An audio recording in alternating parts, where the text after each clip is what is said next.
लक्ष्मी कथा सागर में लक्ष्मी का बहुत बहुत नमस्कार है और आप सभी का बहुत बहुत स्वागत है। आज हम रुद्र संहिता अष्टम खंड को आगे बढ़ा रहे हैं, जिसमें ओमकारेश्वर महिमा को पढ़ेंगे। तो चलिए पढ़ते हैं। सूत जी ने कहा, हे मुनियों, अब आप शिवजी के ओमकारेश्वर ज्योतिर्लिंग का महात्म्य सुनिए। प्राचीन समय की बात है कि नारद मुनि ने गोकर्ण में शिवजी की पूजा की। इसके पश्चात वे विंध्याचल पर्वत पर गए। विंध्याचल ने नारद जी का भली प्रकार आदर सत्कार किया। विंध्याचल पर गर्व हावी हो गया, यानी कि घमंड आ गया। वह नारद जी के सम्मुख बैठ गया। नारद जी ने उससे पूछा कि इसमें कोई दो राय नहीं कि तुम सर्वश्रेष्ठ हो। तुम्हारे में भी सब पर्वत विद्यमान हैं, परंतु सुमेरु पर्वत नहीं है।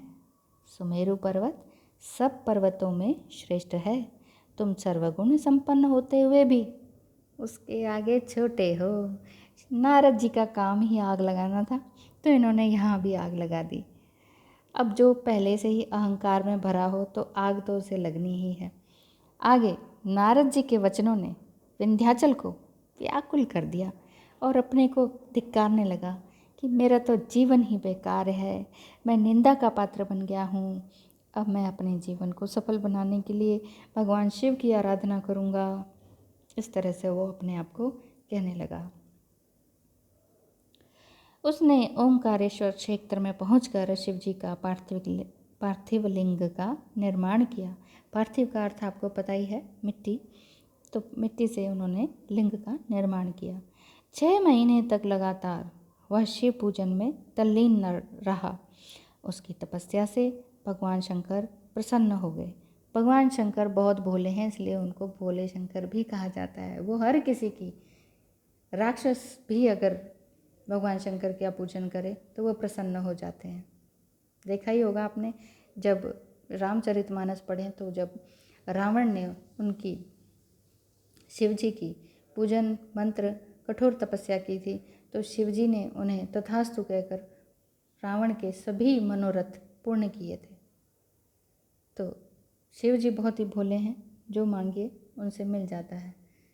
बस साफ मन का होना चाहिए तो वो ज़रूर मिलता है। ऐसे तो राक्षसों को भी मिला है, लेकिन इस कलयुग में तो सभी के अंदर एक राक्षस और एक देवता बसते ही हैं।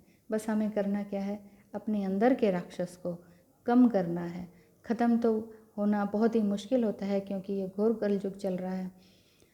लेकिन हम इतना तो कर सकते हैं, रोज़ कुछ अच्छा पढ़कर, अच्छा श्रवण कर कर अपने अंदर के राक्षस को, उसका दमन किया जाए, को मार सकते हैं हम उसको, और अपने देवता को जागृत कर सकते हैं। तो चलिए आगे जागृत होकर हम आगे पढ़ते हैं।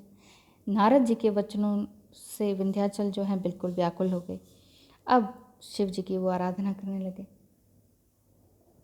उन्होंने ओंकारेश्वर क्षेत्र में पहुंचकर शिव जी का पार्थिव लिंग का निर्माण किया और 6 महीने तक लगातार वो शिव पूजन में लग्न रहे।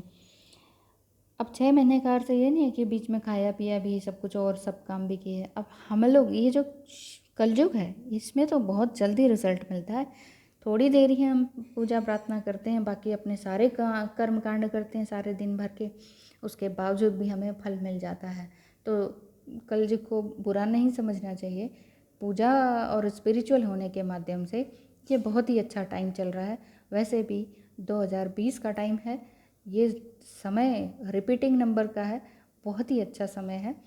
इस समय जितना ज़्यादा हम स्पिरिचुअल होंगे, जितना ज़्यादा हम ईश्वर की तरफ मुड़ेंगे, जितना ज़्यादा हम अपने अंदर की कमियों को झांकेंगे, समझेंगे और उस पर काम करेंगे, उतना ही हम शांत होते जाएंगे, उतना ही हम जागृत होते जाएंगे। जागृत होने का अर्थ है कि हमें अब सही गलत का संपूर्ण ज्ञान है, और अब हम किसी एक से नफरत और किसी एक से प्यार नहीं करेंगे।